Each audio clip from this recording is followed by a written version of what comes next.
in 80 days began with a bet. I don't remember exactly the day, but the year. It was 1872. There were no planes, televisions, or cell phones, but only ships, railways, and a few hot-air balloons. I well remember that unpredictable deal made in a very elegant hall of the exclusive Reform Club during a cold evening in London. Wealthy people usually met here. Bankers, bigwigs of industry, and businessmen who chatted while sipping whiskey and playing cards. But who had had that extravagant and incredible idea of traveling the world in 80 days? Who had had all that courage? Phileas Fogg.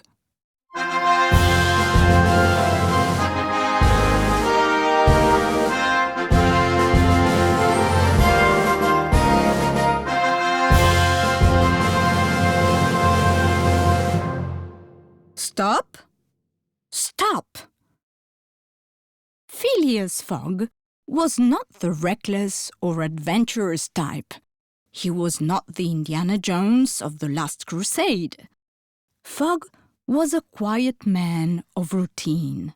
He lived alone in his house in London and always had lunch and dinner at the Reform Club at the same time, without missing a second, always in the same room and at the same table, and always alone.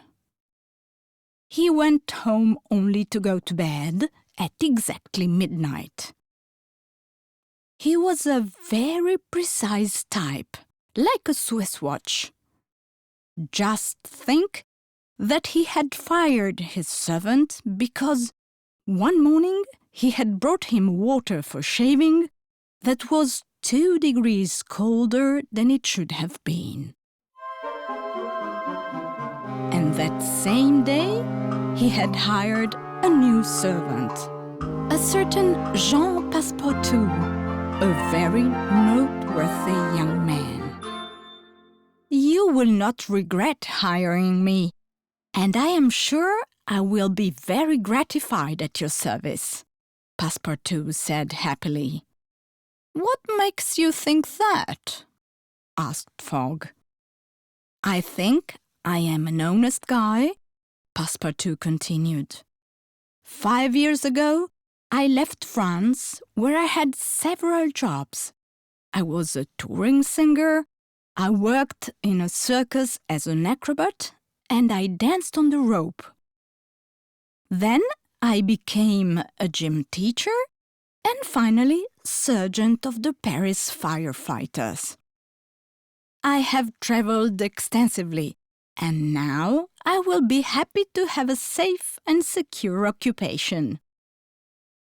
Rumor has it that Mr. Phileas Fogg is the neatest and most sedentary man in the whole of the United Kingdom, and that he hates traveling and partying. Here I am. I'm the butler for you. Good, said Fogg. I have good references for you. You already know the conditions that I offer you. You are hired.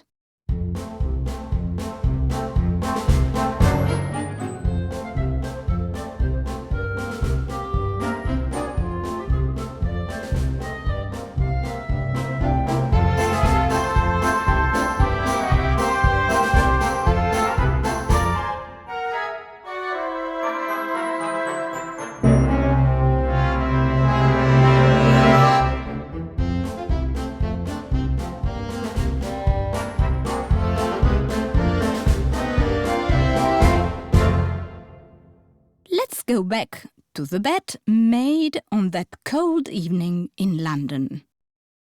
All the newspapers had reported the fact that was being discussed at the Reform Club during the usual game of cards and over the usual glass of whiskey. A few days earlier, the enormous sum of £55,000 had been stolen from the Bank of England. Gautier Ralph, the president of the Bank of England, happened to be one of the people sitting at the table with Fogg and was explaining what had happened. "From the first reports," explained Gautier Ralph, "it seems that this is not a traditional robber. On the bank premises, a well-dressed, well-mannered gentleman was noted, who then disappeared along with the money. We managed with the police and Scotland Yard to reconstruct an identikit of that gentleman that was sent to all the police posts in the United Kingdom and to all the main ports in the world. There's already a £2,000 bounty on the man, and we are convinced we will be able to arrest him in a few days." Andrew Stewart, the engineer at the table with Fogg, replied, "Personally, I think it will be difficult to find him. This thief is very skilled, and the world is such a big place for hiding." "It used to be," Fogg said softly. "What do you mean when you say that it used to be? Has the earth perhaps shrunk?" replied the engineer Stewart, while the banker Gautier Ralph continued his report, saying, "Of course, because today we can travel 10 times faster than 100 years ago." After a moment of silence, the curious engineer Stewart replied, "Mr. Ralph, I must say you are right. Today you can go around the world in 3 months." "It can be done in only 80 days, added Fogg. "Just today I found this article in the newspaper. Listen. 7 days from London to Suez via Moncenisio and Brindisi by railways and steamers. 13 days Suez to Bombay by steamer. 3 days Bombay to Calcutta by rail. 13 days from Calcutta to Hong Kong by steamer. 6 days from Hong Kong to Yokohama in Japan, always by steamer. 22 days from Yokohama to San Francisco by steamer. 7 days San Francisco to New York by rail. 9 days from New York to London by steamer and rail. Total 80 days. 80 days could theoretically be fine if there were no unforeseen events, exclaimed the banker. But one must take into account bad weather, contrary winds, shipwrecks, derailments, accidents, strikes, assaults, robberies. You know that Indians attack trains and coaches. 80 days, not one more, replied Fogg.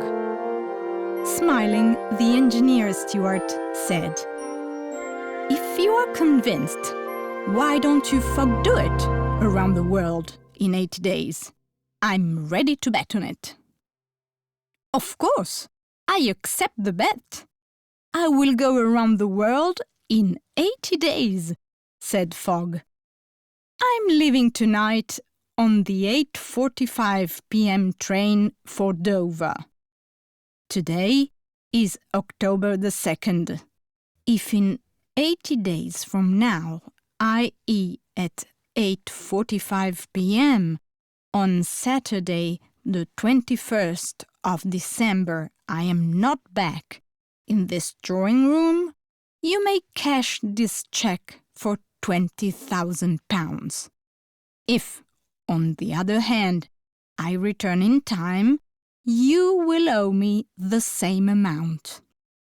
With a little astonishment, embarrassment, and curiosity, the deed of the bet was written and was immediately signed by the 6 interested parties.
Fogg left the Reform Club and went home, entered his room, called Passepartout and said, "We leave in 10 minutes. We are traveling around the world." Passepartout, with wide-open eyes, lids and eyebrows drawn up, and arms dangling, showed great wonder and amazement. "Around the world?" murmured Passepartout. "Yes, in 80 days," completed Fogg. "So we don't have a moment to lose. Pack a suitcase with a few clothes and some blankets. Don't worry, we won't be walking much. Let's go!"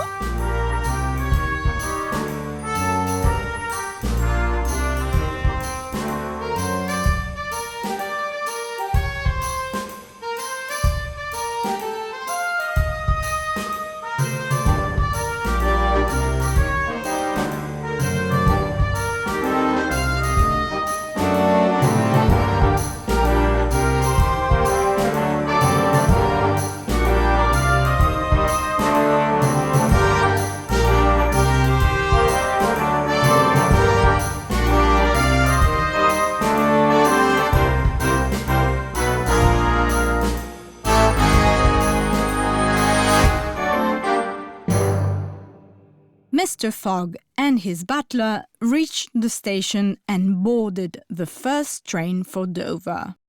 At 8:45, a whistle was heard, and the train left. News of the bet spread first to the Reform Club, and from there reached the papers, and from the papers to the entire London public. The Around the World issue was commented on and discussed throughout England and attracted everyone's attention, especially that of one of the many investigators of the London police, Mr. Fix. He had been living in Suez for years, from where he controlled travelers and the traffic of goods that passed from Europe to India by crossing the Suez Canal. Mr. Fix had been given the task of tracking down the now notorious Bank of England robber. Fogg and Passepartout reached Dover, got off the train and crossed the Channel by ferry. Then again by train to Paris. from there to Italy in the direction of Brindisi, with boarding on the steamer Mongolia. They arrived in Egypt, in Suez, on Wednesday, the 9th of October, 11 a.m. "Now that we are in Suez," Fogg said, smiling at his butler, "and we have stamped our passport at the British consulate, we are leaving again for India, precisely Bombay." Curiously, investigator Fix had also embarked on the Mongolia with them.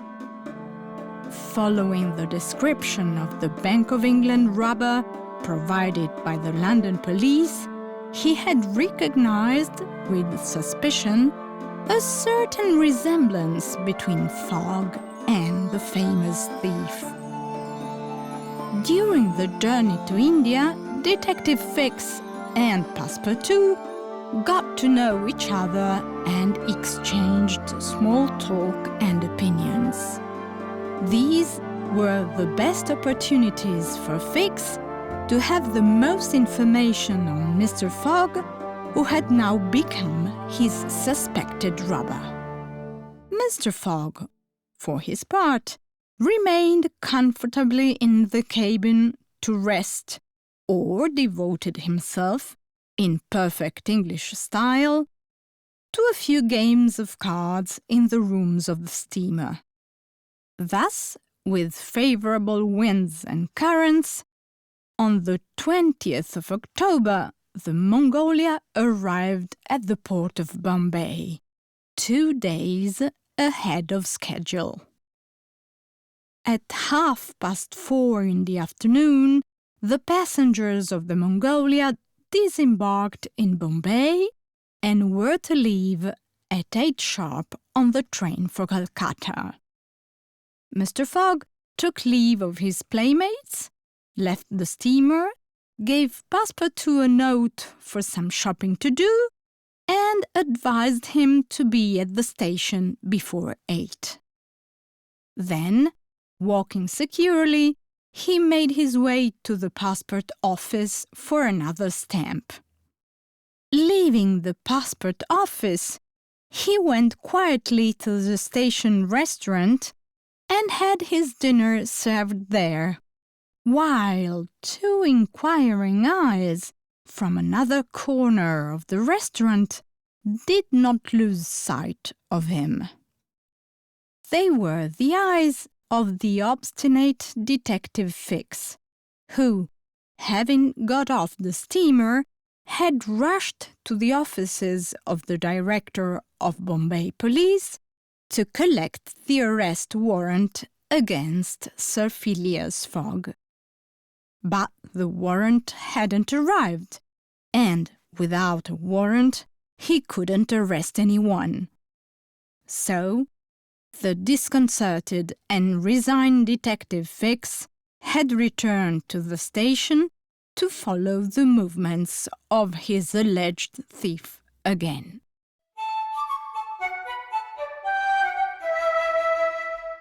In the meantime, the nice Passepartout, after having made the necessary purchases of shirts and socks, had started strolling through the streets of Bombay. There was a lot of people. Colours, music and dance accompanied the crowd through the streets of the city. Passing in front of a wonderful pagoda, intrigued, he went to visit it. Unfortunately, without knowing that access to the pagodas was only allowed with bare feet, and that violating such formalities constituted a crime against the law. Suddenly, 3 Brahmin priests jumped on him. They tore off his shoes and socks, and, screaming in an incomprehensible language, they punched him. The butler quickly, with a couple of almost acrobatic leaps, ran away and reached the station, barefoot and without the purchases ordered by Mr. Fogg. Here he met his master, comfortably seated at the table in the restaurant, and breathlessly told him everything that had happened. Detective Fix, always well hidden, listened to the whole pagoda adventure, and immediately his face lit up. An infraction committed by the butler in Indian territory.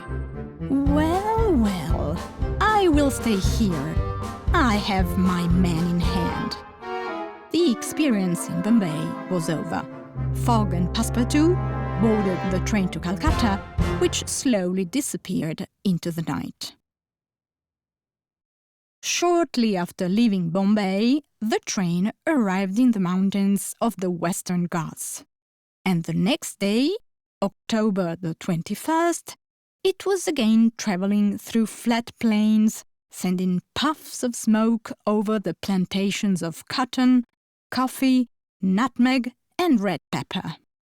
Passepartout, half asleep, admired these immense spaces when he was asked by his seatmate, an officer named Sir Cromarty, also headed for Calcutta, "Excuse me, what time is it?"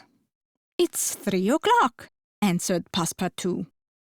"Ah, I understand," continued the officer. "You didn't take into account the time difference. It's 3 o'clock in London, where I too started from, but here, in central India, it's 7 o'clock. A young man traveling towards the east, where we are going, that is towards the sun, must bear in mind that the days are shortened by 4 minutes for each degree traveled. Therefore, one must advance the clock by 4 hours. The stubborn Passepartout, still half asleep, did not want to move his watch forward and left it on London time. Suddenly, the train stopped. The ticket seller, passing along the carriages, announced, "Gentlemen, we get off here. The railway is stopped. The next station, Allahabad, is nearby, a few tens of kilometers. There you will find another train and continue your journey to Calcutta."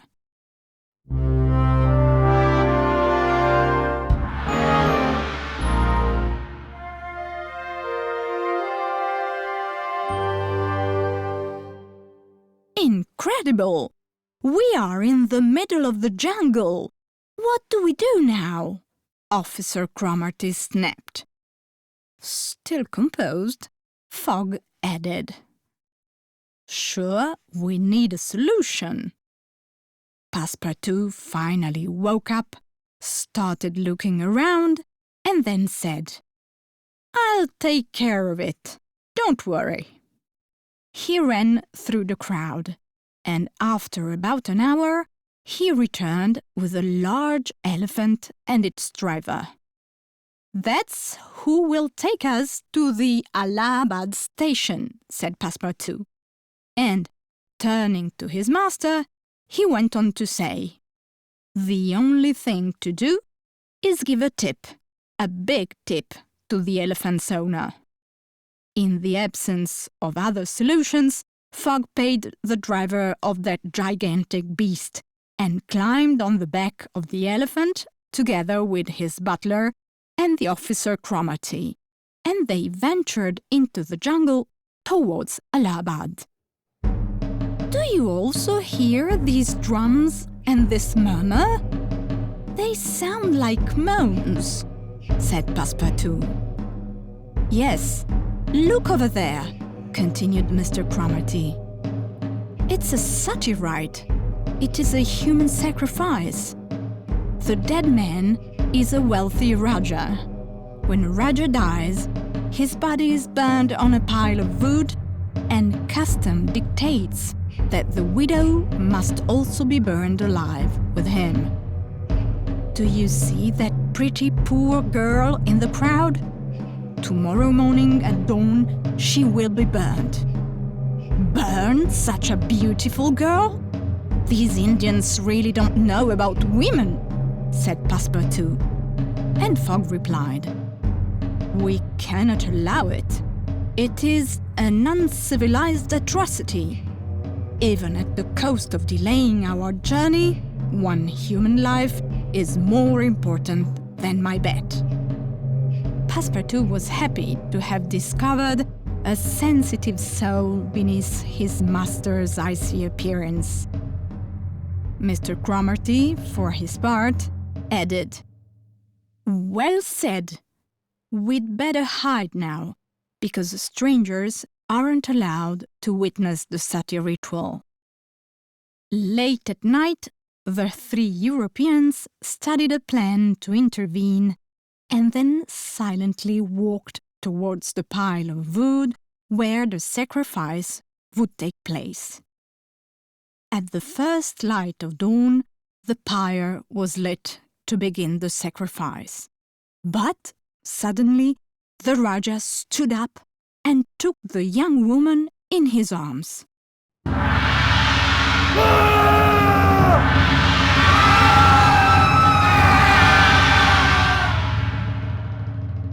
Loud cries filled the night, and the crowd fell on the ground in fear, trembling at the sight of the old Raja miraculously returned to life. The fakirs, the guards, and the Brahmins, seized with a sacred terror, dared not raise their faces from the earth. Everyone was down on the ground, except Fogg and Sir Cromarty, who were on their feet and ready to react.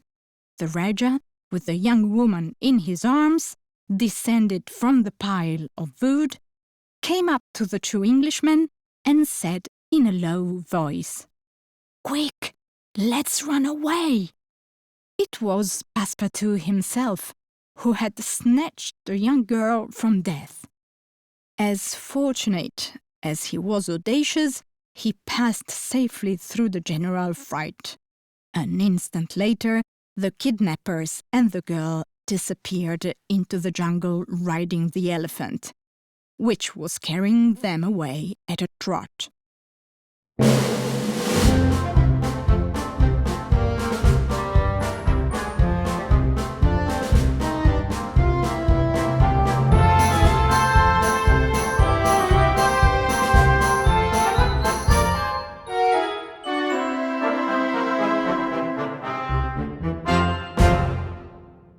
Around noon, the elephant driver announced the arrival at the station of Allahabad. Everything proceeded as planned. The three Europeans and the young girl took the train to Calcutta, and from there they would then leave for Hong Kong. During the train ride, the young girl slowly came back to her senses. She said her name was Aouda, that she came from a wealthy Indian family, and that she had studied a lot before being given in marriage to the dead Raja. Aouda's splendid eyes, filled with tears, expressed more than her lips the gratitude that she felt for her saviors.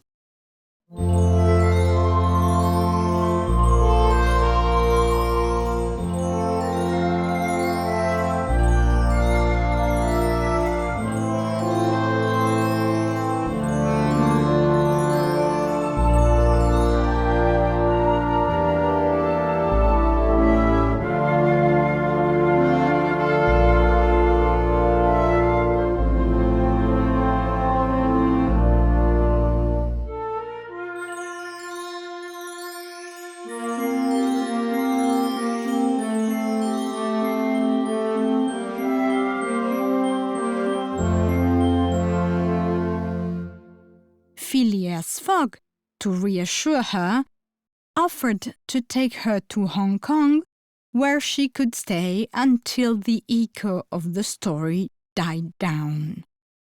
Aouda, speaking in correct English, replied that she gratefully accepted his offer. A relative of hers lived in Hong Kong, an important merchant. The train marched briskly, and at 7 in the morning of October the 25th, after crossing the valley of the Ganges, the puff of the locomotive blew its whistle under the canopies of the Calcutta station.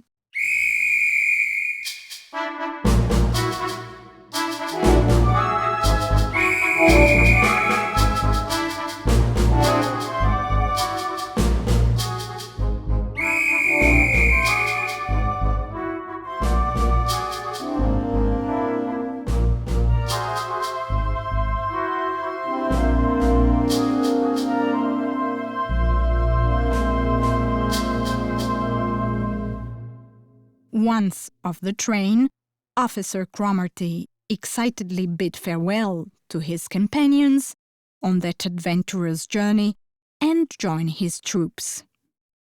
As they were leaving the station, Fogg, Passepartout, and Aouda were approached by a policeman who invited them to follow him. "Uh-oh," the butler whispered. "I smell burning, like yesterday." And he looked suspiciously at his master. They were first taken to a room in the police station, and shortly after in front of a judge, who, looking at the numerous files he was supposed to discuss in the morning, immediately ruled, "Mr. Fogg, they've already been hunting you on all the trains from Bombay.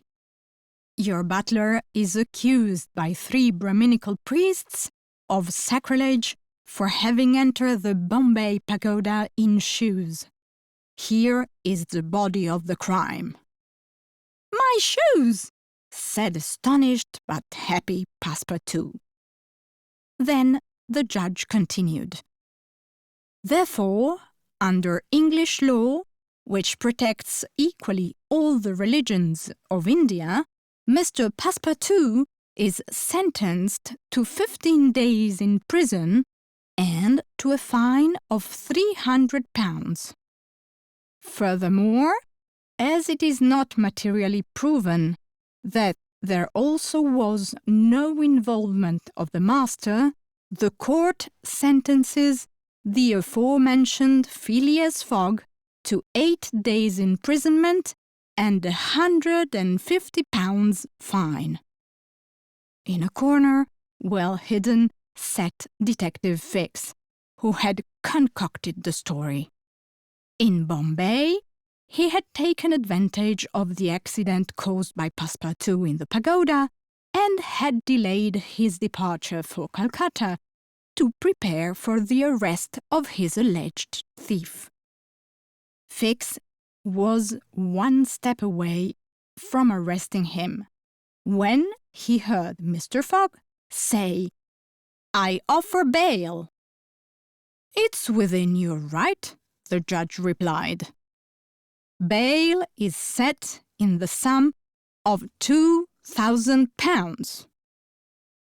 Fogg paid and said, "Let's go, but at least give the shoes back to my butler." So it was done.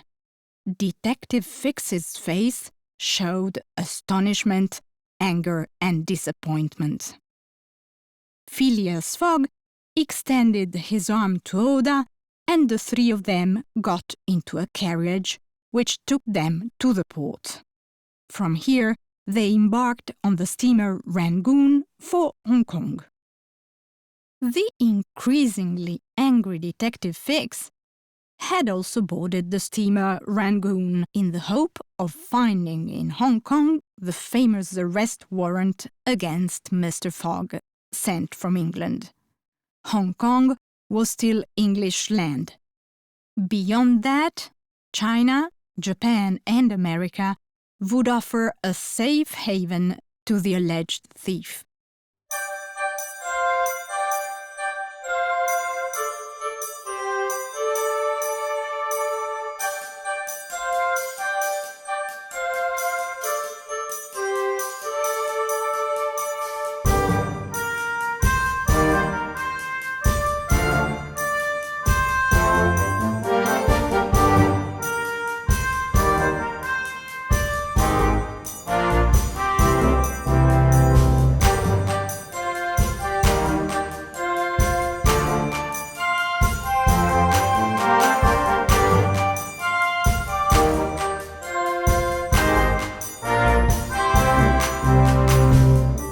On the 6th of November, they arrived at the harbor of Hong Kong.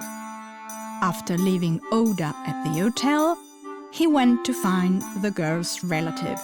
But he learned that he had moved to Europe 2 years before, perhaps to Holland. Mr. Fogg returned to the hotel and informed Aouda of the result of his search. "What am I to do, Mr. Fogg?" "Simple. Come to Europe with us," Fogg replied.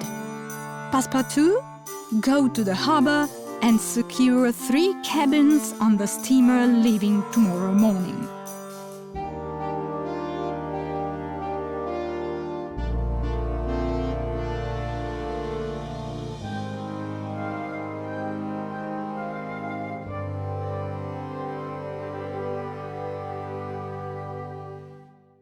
Passepartout, beaming at the thought of continuing the journey in Aouda's company, rushed happily to the harbor.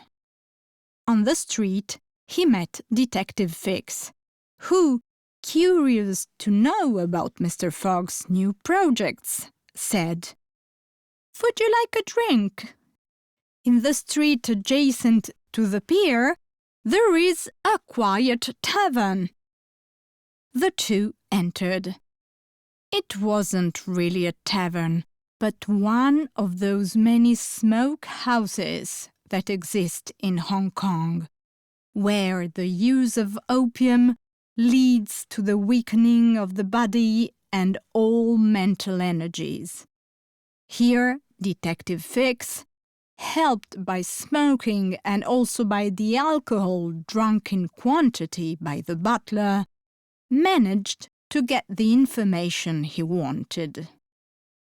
At the end of the evening, Passepartout put his arms on the table and fell asleep. The detective paid the bill and walked out. The following morning, at the harbour, Mr. Fogg and Aouda were surprised to find that the steamer for Japan had left without warning the night before. And Passepartout? He hadn't returned to the hotel, and he wasn't even where they thought they would find him. He had disappeared. Detective Fix showed up in his place and calmly and maliciously said, "I see that you gentlemen too have missed the steamer. It's just a shame. Now we will have to wait 8 days to reach Japan."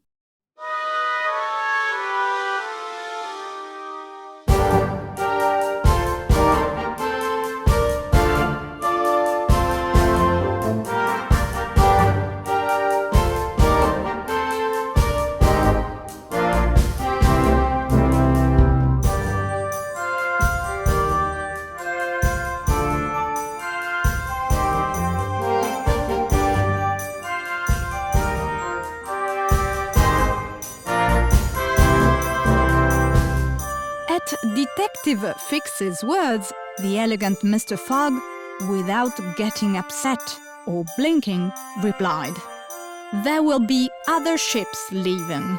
I'm going to check. Wait here, Aouda." He did not find a ship, but a boat ready to accompany him to Shanghai. Before leaving, Mr. Fogg went to the Hong Kong police station, gave the details of Passepartout, and left a sufficient sum for the young butler to continue his journey. The boat set sail at 3 in the afternoon for Shanghai, with Detective Fix on board, whom Fogg and Aouda had invited to continue the journey to Japan with them.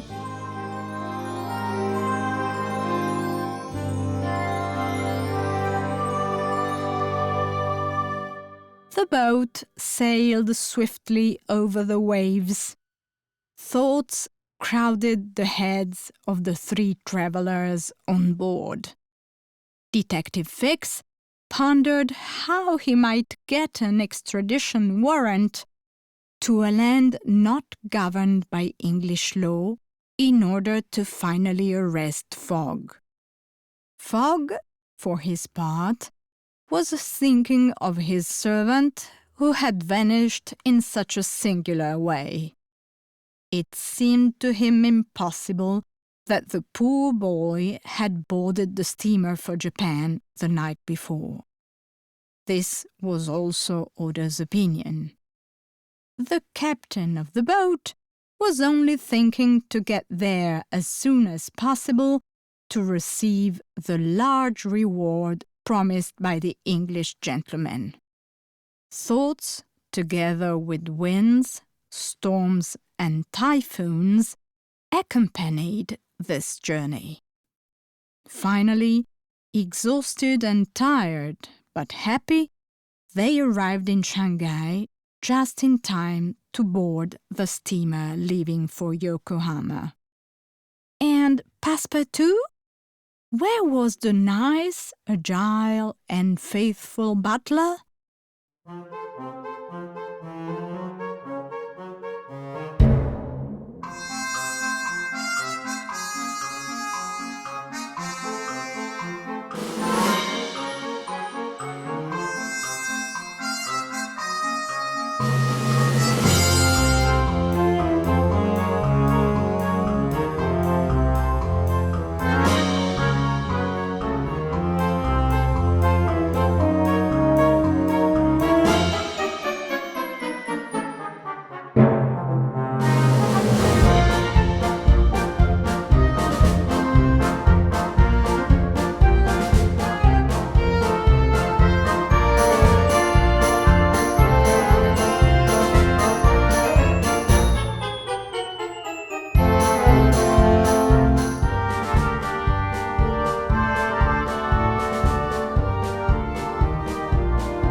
Passepartout had fallen asleep on the table in the smokehouse in Hong Kong. Do you remember? Confused and shaky, with no more sense of time, he managed to reach the harbor and board the departing steamer. Once he arrived in Yokohama, sad and without a penny in his pocket, he set about finding a job. An idea suddenly came to him as he read a poster. Acrobatic company announces an extraordinary show for this afternoon. He had worked as an acrobat, so he rushed to the circus manager asking to participate in the show as a gymnast in exchange for a meal and a bed to spend the night. He received the job on condition that he was able to do a little bit of everything. The butler accepted and disguised himself as a lion right away. During the show, as he made a sudden and fast movement, the mask on his face moved and fell to the ground. The whole audience burst into laughter.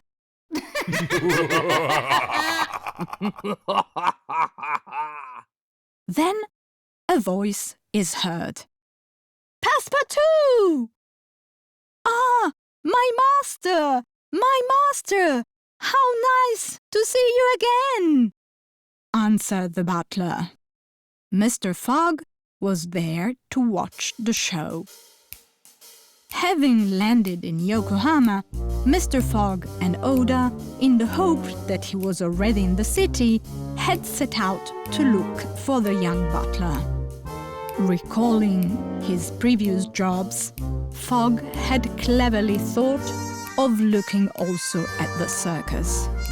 Good choice, as always. "Listen, Passepartout," added the master. "There is not a moment to lose.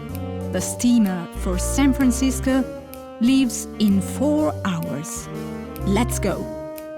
The three rushed out of the circus among the audience, ran among the crowd, and arrived just in time on the General Grant. A puff and a deafening sound signaled the departure towards San Francisco. Passepartout, happy, could now take off his lion disguise.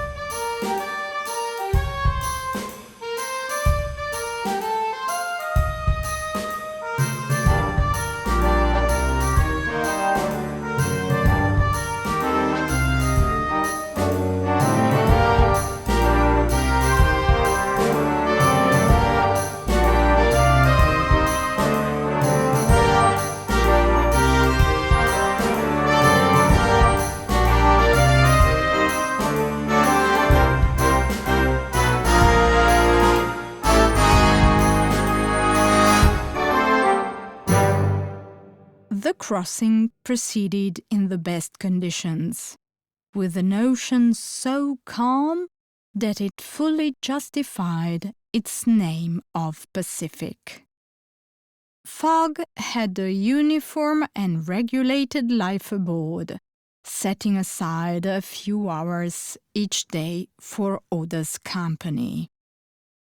As time passed, and with her misadventures behind, the young Indian felt increasingly drawn towards the gentleman by feelings not only of gratitude, but also of admiration. Passepartout and Aouda often entertained themselves talking about the journey.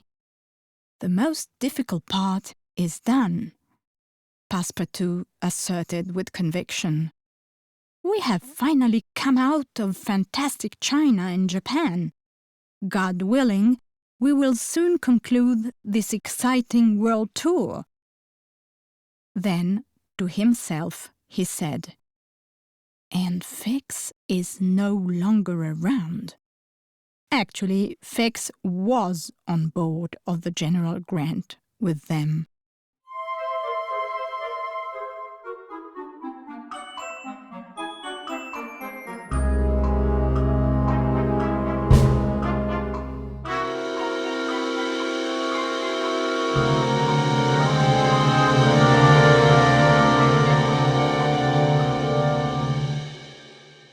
One evening, while taking a quiet stroll on the prow of the ship, the detective came face to face with Passepartout.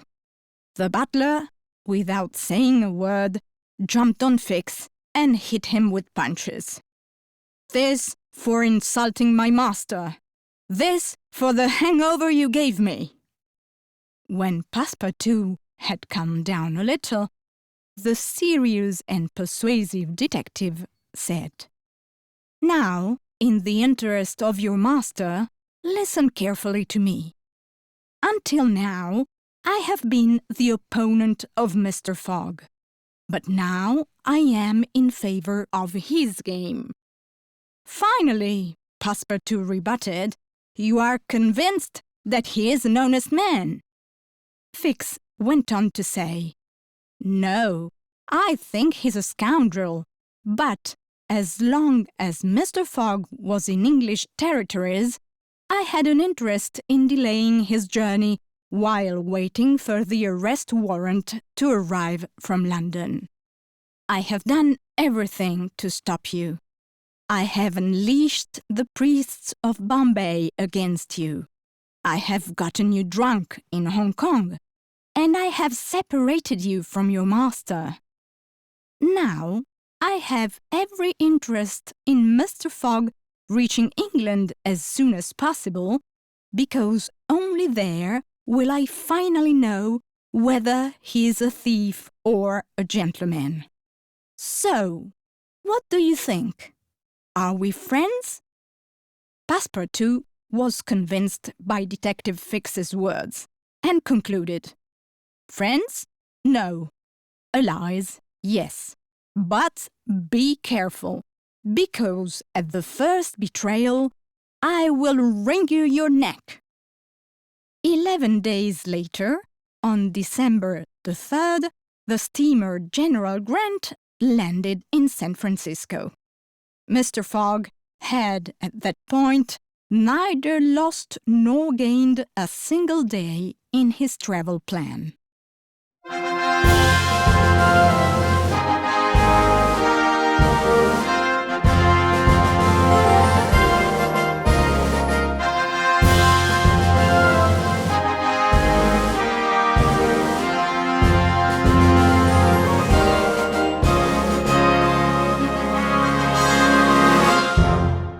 Hooray! Passepartout uttered his cry of joy at 7 in the morning when Phileas Fogg and Aouda set foot on the American continent. Hopping along, he followed them happily. The train to New York would have left at 6 in the evening, so Fogg took the opportunity to go to the consulate to have his passport stamped. Then the three of them headed to the city center for a quick shopping. "Master, I would buy some rifles and some pistols. I've heard of Sioux Indians raiding trains, and I wouldn't." The gentleman smiled and agreed. The curious fact, very curious, was that they met Fix. The detective winked at Passepartout and asked if he too could join the company. Fully stocked with bags, luggage, suitcases, rifles and pistols, and after a good lunch, all four made their way to the station, where they took their places in the carriage. At 6 o'clock, the train left at full steam. Destination, New York.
The coast-to-coast is the most popular route for every tourist in the American territory.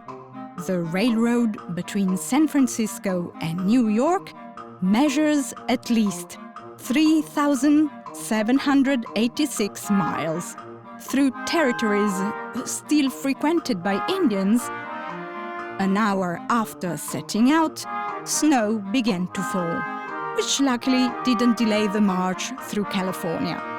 The travelers marveled at the vast prairies and mountains that loomed on the horizon, and towards evening, the train reached the region of the Great Salt Lake in the curious country of the Mormons.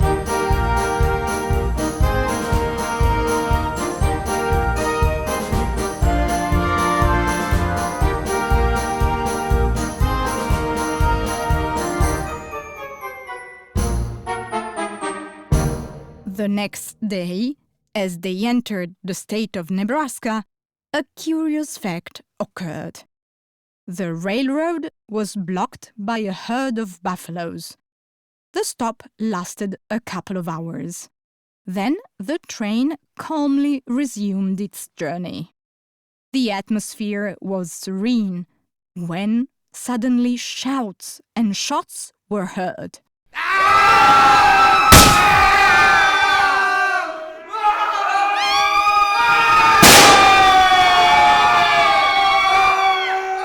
Screams, shots, and noises of all kinds came closer and closer to the train. The convoy had been raided by the Sioux. Screaming Sioux, armed with rifles, had clambered onto the engine. The battle broke out quickly. All the passengers somehow participated in the rescue of the train, but only the intervention of the soldiers belonging to the garrison of Fort Kearny succeeded in stopping the attack. The train stopped, and the wounded were treated and cared for. 3 people were missing from the roll call, including Passepartout. Indeed, the brave butler had been taken prisoner by the Sioux. Fogg didn't hesitate a second and asked the garrison commander for the possibility of having some soldiers available to go and free his friend. With 30 fully armed men, Fogg set out in search of Passepartout. Evening arrived. The train had been serviced and refueled. Once the passengers and the wounded had been loaded, it was ready to leave again. Aouda tried in every way to delay the departure, in the hope of seeing her friends return. But nobody was visible on the horizon. As the train left, Aouda decided to stay on the ground and wait for his friends. Hope of completing the bet was now lost.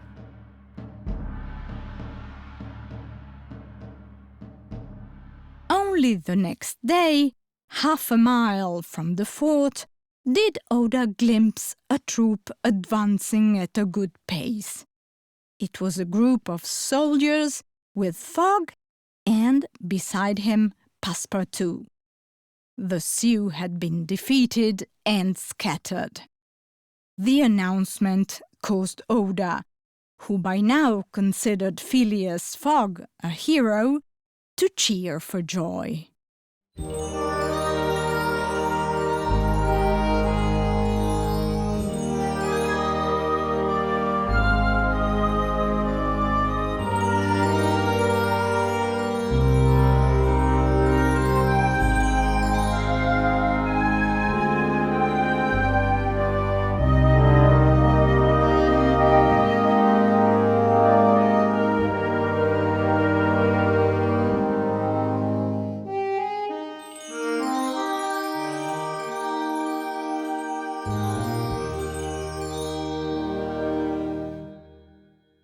The fear had gone and our heroes were safe.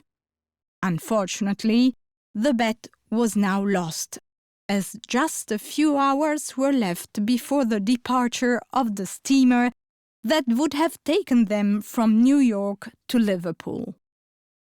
Fix, who had been on the sidelines since the assault on the Sioux train, reading the sadness and desolation on the faces of his traveling companions, said, "Maybe all is not lost. We could reach Omaha in a sailing sleigh, and from there we would take a train to New York." "A sailing sleigh? What is that?" commented Passepartout. "A large sleigh driven by the wind. That gentleman over there told me that he could accompany us with this very used vehicle in the season when the snow is frozen and the wind is constant and very strong. After all, Omaha Station isn't very far from here, and then we are a few hours ahead. We could do it."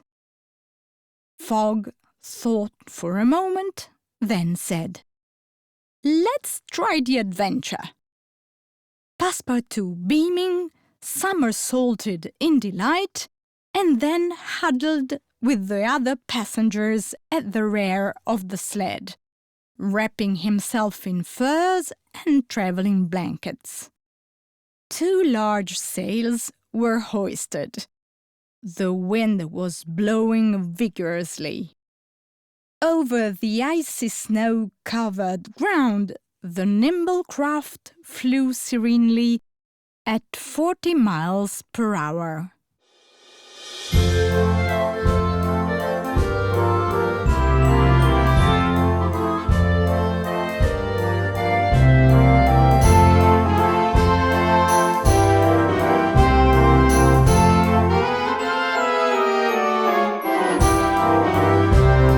The prairie was as flat as the sea, and the sled cut it in a straight line.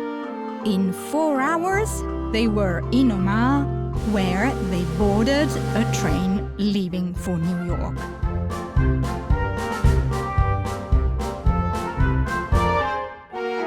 On December the 11th, they arrived in New York, a painful 45 minutes after the ship for Liverpool had left. In leaving, the steamer had taken Phileas Fogg's last hope with it.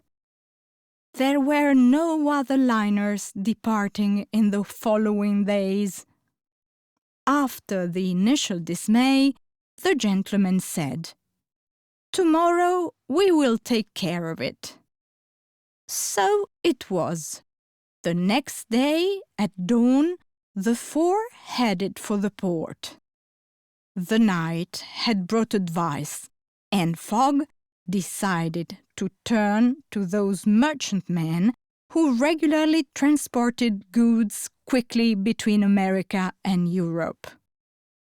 At 9 o'clock, after a long negotiation, Mr. Fogg offered £8,000 to Captain Speedy, and boarded the merchant ship Henrietta together with his companions bound for France, precisely to Bordeaux.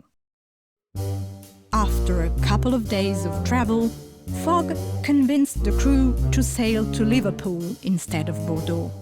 It was not easy because he had to lock up Captain Speedy in a hold and listen to his screams and curses for days.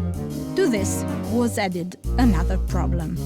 The coal to feed the steam engines of the merchantman was running out. He went to the captain in the hold and offered him the purchase of the entire merchant ship for the interesting sum of $60,000. Faced with such a figure, the captain's screams quickly subsided. Everyone fell silent as Mr. Fogg said, "I want to burn your ship, or rather my ship now. We will use the unimportant pieces of wood to fuel the engines. In this way, we will arrive in Liverpool with just a slight delay on the timetable."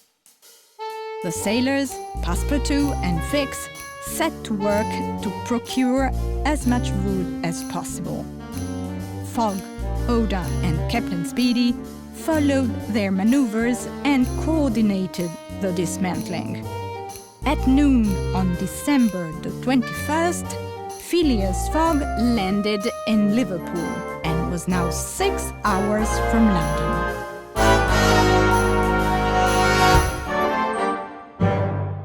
As soon as he set foot on English ground, Detective Fix approached Fogg, placed a hand on his shoulder, and showing the warrant, said, "In the name of the Queen, you are under arrest." So, Phileas Fogg was locked up in the Liverpool Customs Post, waiting to be transferred to London jail. Fix had been forced to arrest Fogg because his sense of duty required it. Justice would decide whether Fogg was innocent or guilty. Passepartout was enraged and Aouda was frightened.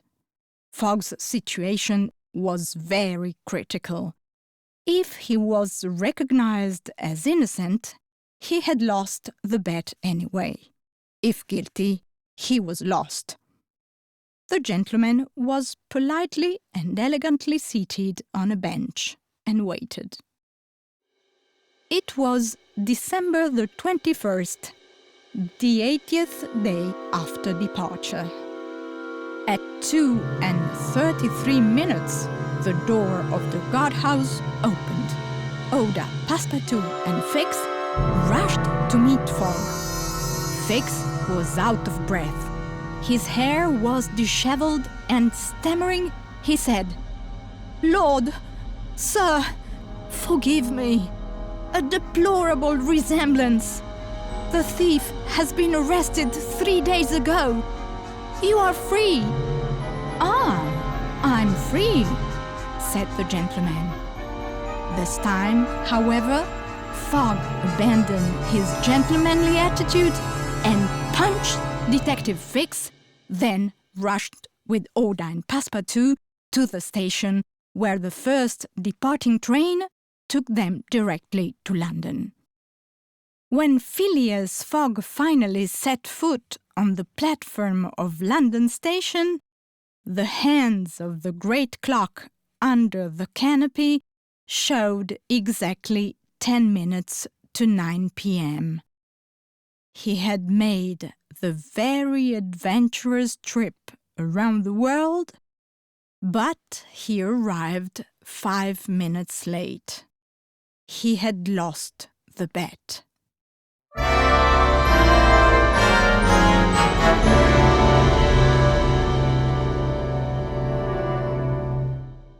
The 3 traveling companions returned home, tired, sad, and now resigned. Silence reigned among them. The first to speak was Passepartout. "My master, curse me. It was my fault that—" "I accuse no one," replied Phileas Fogg in a perfectly serene accent. "Go, and don't worry." The gentleman and Aouda were left alone. After a few minutes of silence, Fogg got up and, looking at the girl, said, "Will you forgive me for taking you to Europe? My concern was to take you away from that dangerous land for you. I was rich and intended to place a part of my possessions at your disposal. Your existence would have been happy and free. Now I am ruined." Aouda interrupted him by saying, "Will you forgive me, Mr. Fogg, for having followed you and perhaps, by causing you delay, contributed to your ruin?" Fogg smiled and seriously said, "I don't need anything, Aouda. Only your love would make me happy. I ask you to marry me and to join my destiny with yours." The greatest happiness manifested itself on the girl's face as she agreed to crown that feeling that now filled her heart.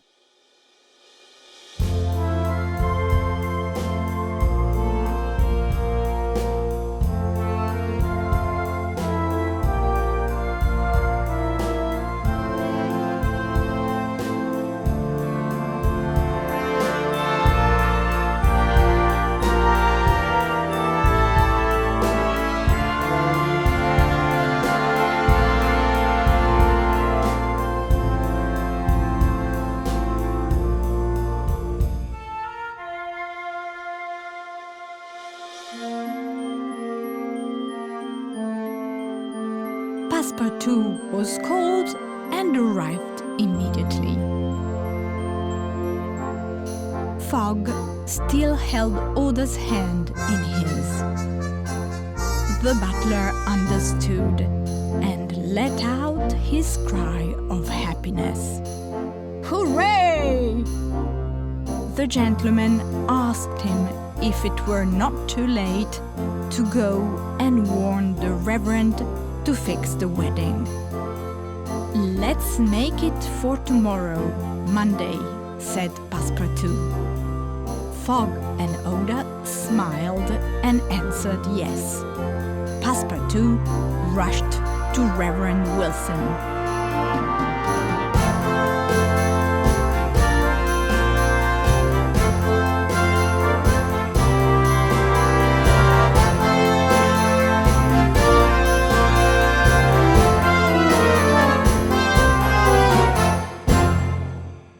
It was 8 in the evening when the butler rushed back to Mr. Fogg's house. Passepartout could not speak. "What's up?" the gentleman asked him. "My master," stammered the young man. "Marriage impossible." "Impossible?" Fogg repeated.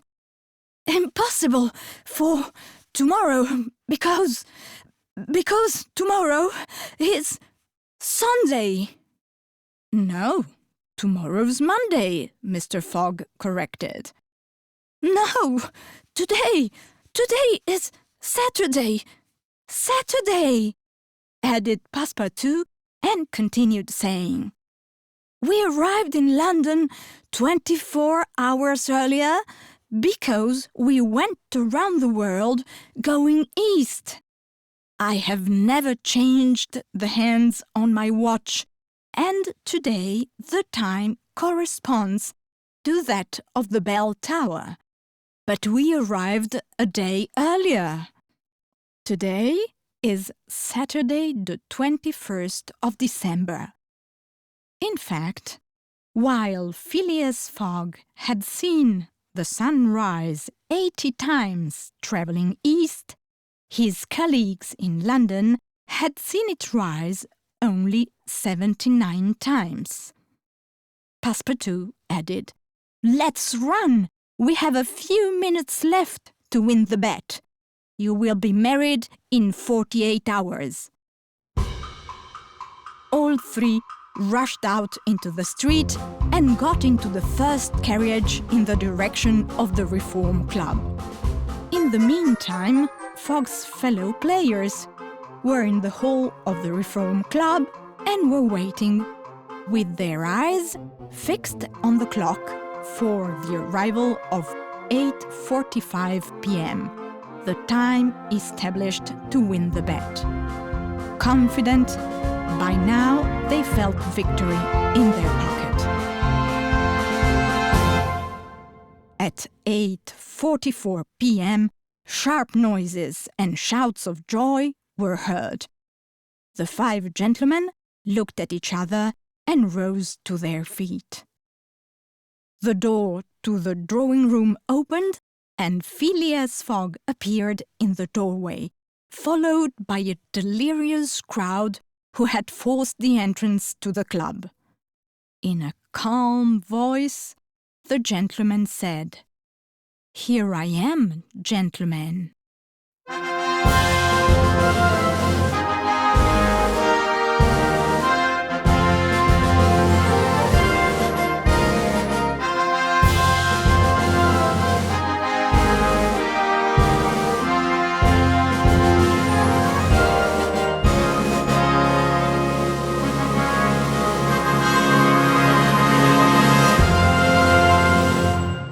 Phileas Fogg had won his bet. He had completed the tour of the world in 80 days. To complete it, he had used many means of transport: steamers, railways, carriages, cargo ships, sledges, elephants. The eccentric gentleman had revealed in this experience his wonderful qualities of cold blood and precision. But what had he gained? all the money from the bet had been spent traveling. What had that long journey left him? Nothing, perhaps, someone will say. Yes, nothing, apart from a woman who made him the happiest of men, and knowing that he had found a friend as well as a butler, ready to support him even in the most difficult and reckless situations. A cherished friend.